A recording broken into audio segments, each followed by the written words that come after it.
ఆ రోజుల్లో పోటాపోటీ ఉండేది.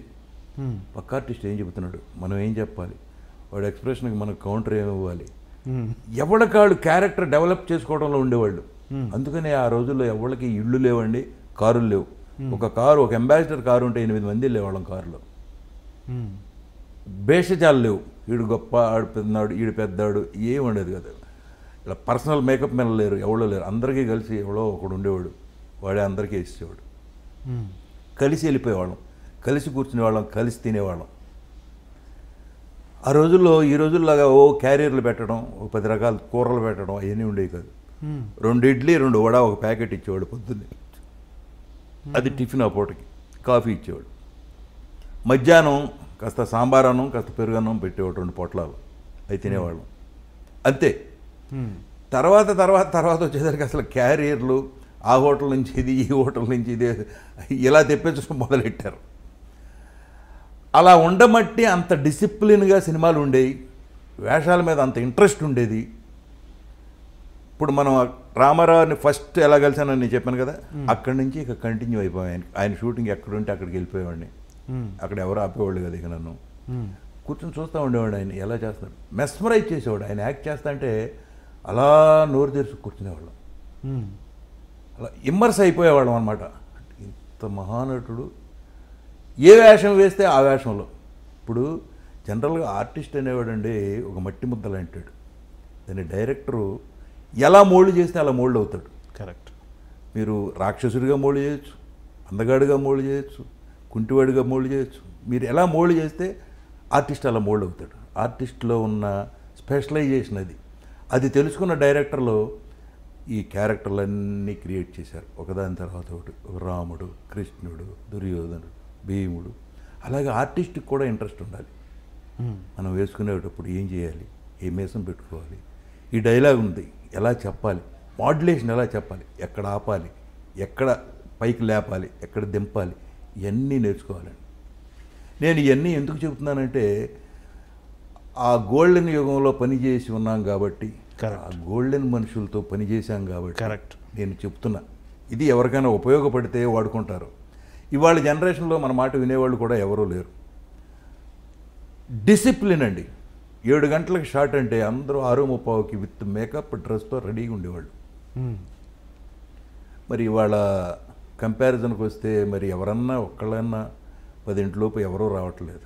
అతను 10కి రాడుగా మేము ఎందుకు పొద్దున్నే వచ్చి ఏం చేయం అనే స్టేజ్ తీసుకొచ్చేసారు. చూసేదానికి సినిమాల మీద కాన్సన్ట్రేషన్ తగ్గింది. తర్వాత మెయిన్ క్వాలిటీ పడిపోయింది. ప్రొడ్యూసరు బాగుంటే 10 ఫ్యామిలీలు బతుకుతాయి. 10 ఫ్యామిలీలకి అన్నం పెడతాడు ప్రొడ్యూసర్ అని. ప్రొడ్యూసర్ని గౌరవించేవాళ్ళు.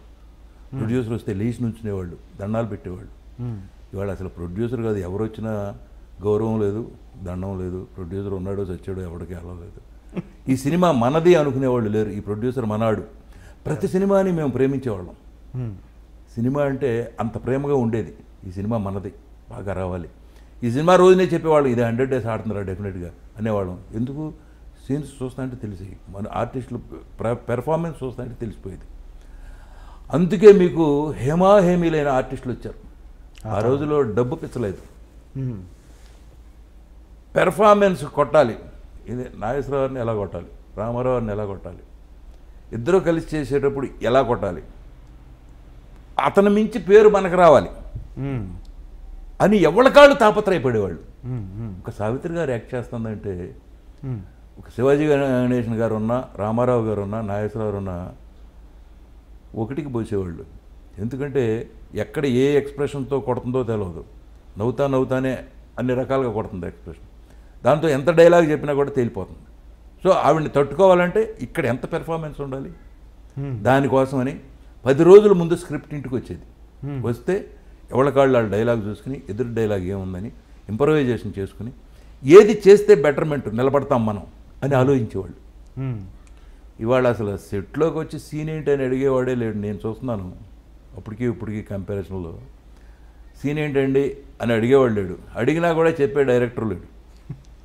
అలా అయిపోయింది. సో దాంతో ఏమైంది, మీకు పెర్ఫార్మెన్స్ పోయింది, క్వాలిటీ పోయింది. ఏం తీయాలి, ఏం చేయాలి, ఇతనికి తెలవదు వాళ్ళకి తెలవదు. పైగా భాష రాని వాళ్ళు ఎక్కువ వచ్చారు ఆ రోజుల్లో. ఈ డబ్బింగులు కూడా లేవండి, ఓన్లీ డైరెక్ట్ మనం ఏం మాట్లాడుతున్నామో థియేటర్లో అదే ట్రాక్. అవుట్డోర్లో తీసింది మాత్రం డబ్బింగ్ చేసేవాళ్ళు. అవుట్డోర్ తర్వాత వచ్చింది, అసలు ముందు అవుట్డోర్ లేదు. ఓకే. పొలాలు ఉన్నా కూడా సెట్ వేసేవాళ్ళు వాహిని స్టూడియోలో, ఫారెస్ట్ ఉన్నా సెట్ వేసేవాళ్ళు. తర్వాత ఈ మెచ్చిల్ కెమెరాలు ఇవన్నీ రాలా, యారీ ఇవన్నీ రాలా, మిచ్చిల్ ఒకటే ఉండేది. ఆ మిచ్చిల్తో ఏంటంటే పెద్ద బండలాగా ఉండేది అది. మీరు ఏం మాట్లాడినా డైరెక్ట్ రికార్డింగ్ అనమాట. ఎవరో అసలు పిన్ డ్రాప్ సైలెన్స్, పిన్ పడినా కూడా వినపడే శబ్దం ఉండేది కదా సౌండ్ ఇంజనీర్లు. ఇప్పుడు ఈ సోకాళ్ళు మన ఇవాళ పెద్ద డైరెక్టర్లు ఉన్నారు, విశ్వనాథ్ గారు, వీళ్ళంతా కూడా సౌండ్ ఇంజనీర్లు ఆ రోజుల్లో. వాళ్ళే రికార్డ్ చేసేవాళ్ళు. సైలెన్స్ అంటే సైలెన్స్ అంతే, ఎవరో మాట్లాడతాను వీళ్ళు. అక్కడ పర్ఫెక్ట్గా డైలాగ్ బాగా పోతే వన్ మోర్ టైం. అందుకే పర్ఫెక్ట్ తెలుగు వచ్చు ఆర్టిస్టులు ఉండేవాళ్ళు. డిక్షన్ బాగుండేది. తర్వాత క్యారెక్టర్కి పడ్డ ఆర్టిస్టులు ఎన్నుకునేవాళ్ళు. అందుకే మంచి పర్సనాలిటీలు ఉండే ఆ రోజుల్లో.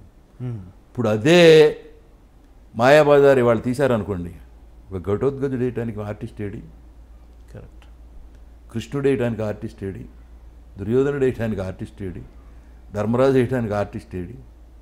అసలు తెలుగు వచ్చినాడు లేరు ఇవాళ. ఏ భాష రాకుండా 1 2 3 4 చెప్పు చాలు మేము డబ్బింగ్లో వేసుకుంటాం, ఆ స్టేజ్ వచ్చేసింది. అవునవును.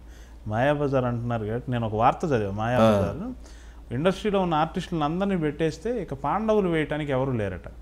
అందుకని కేవీ రెడ్డి గారు పాండవులు ఉన్నట్టుగా భ్రమింపజేస్తూ, ఆ సినిమా చూసిన వాళ్ళకి అర్థం కాదు, నిజంగా పాండవులు కనిపించరు మనకు అందులో. పాండవులు ఉండరు ఉన్నట్టు ప్రతి సీన్లో పాండవుల ప్రస్తావన ఉంటుంది.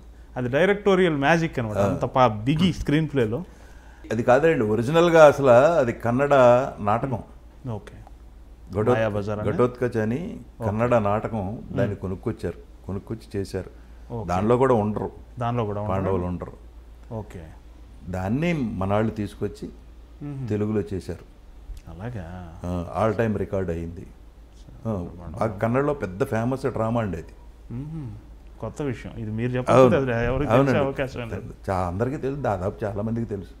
సినిమాల ప్రస్తావన కంటే ముందు మీరు నాటకాల్లో చాలా వరకు అనుభవం గడించినాకే సినిమాల్లోకి వచ్చారు. ఈ నాటకాల్లో మురారి గారి కీర్తిశేషులు అంటే అది చాలా చాలా గొప్ప. అవునండి. యంగ్ మెన్స్ హ్యాపీ క్లబ్ చాలా సార్లు వేసామండి. Young mens happy club Kakinada వాళ్ళదనుకుంటారు. నాటక నేపథ్యం ఉంది, ఒక విధంగా కలిగిన కుటుంబం నుంచే వచ్చారు. మీ కుటుంబ నేపథ్యం, మీ తల్లిదండ్రుల గురించి చెప్తారా? మా తల్లిదండ్రులండి, మా నాన్నగారి పేరు మణియ్య గారు, తల్లి వియ్యమ్మ గారు. వాళ్ళ ఎడ్యుకేషన్ లేదు. ఓకే. వ్యవసాయం, ఒక 40-50 ఎకరాల పొలం చేస్తూ ఉండేవాడు. ఎప్పుడు మా దగ్గర ఒక 4-5 జతల ఎడ్లు, ఒక 10 గేదెలు, 10-15 ఆవులు, దూడలు, 4-5 పాలేళ్ళు ఉండేవాళ్ళు. ఆయన వ్యవసాయంలోనే ఉండేవాడు. మా ఫ్యామిలీలో ఎవరు చదువుకోలే. సో నాకు ఏమయ్యేదంటే, నేను చదువుకోవాలి బాగా, మా ఫ్యామిలీలో ఎవరు చదువుకోలేదు కాబట్టి నేను చదవాలి అని చెప్పి, నేను మా ఇంట్లో ఉంటే చదువు రాదని మా మేనమామల ఇంట్లో బట్టల పెనవర్లో చదివా. మా మేనమామ అప్పటికి స్కూల్లో రైటరు. సరే అక్కడికి వెళ్ళిపోయాను. నేనే వెళ్ళిపోయి చదువుకుంటానని అక్కడ మొదలెట్టా చదువు. శుభ్రంగా చదువుకునేవాడిని, సెలవుల్లో ఇంటికి వచ్చేవాడిని, గెదలు కాసేవాడిని, పొలం వెళ్ళేవాడిని. మా నాన్నమ్మట సరదాగా ఆ పొలంలో గడ్డివాముల మీద పడుకునేవాడిని. ఆ రాత్రి వద్దురా అన్నా కూడా వినేవాడిని కాదు, చాలా సరదాగా ఉంటుంది గడ్డివాములో పడుకుంటే. ఈ చలికాలం కరెక్ట్గా శీతాకాలం వస్తుంది, ఆ గడ్డిలో దూరి పడుకుంటే ఎచ్చగా ఉంటుందండి. అలాగా అసలు పల్లెటూరు లైఫ్ ఎంజాయ్ చేయాలి మీరు. అప్పుడే నేను తాడి చెట్లు ఎక్కడం, కొబ్బరి చెట్లు ఎక్కడం అన్నీ నేర్చుకున్నా. ఒక తాడి చెట్టు ఎక్కానంటే ఒక చెట్టు మీద నుంచి ఇంకో చెట్టు మీదకి వెళ్ళి ఒక బండెడు తాడికాయలకు వచ్చేవాడిని, కోసి బండెడు వేసుకొచ్చేవాడిని ఇంటికి.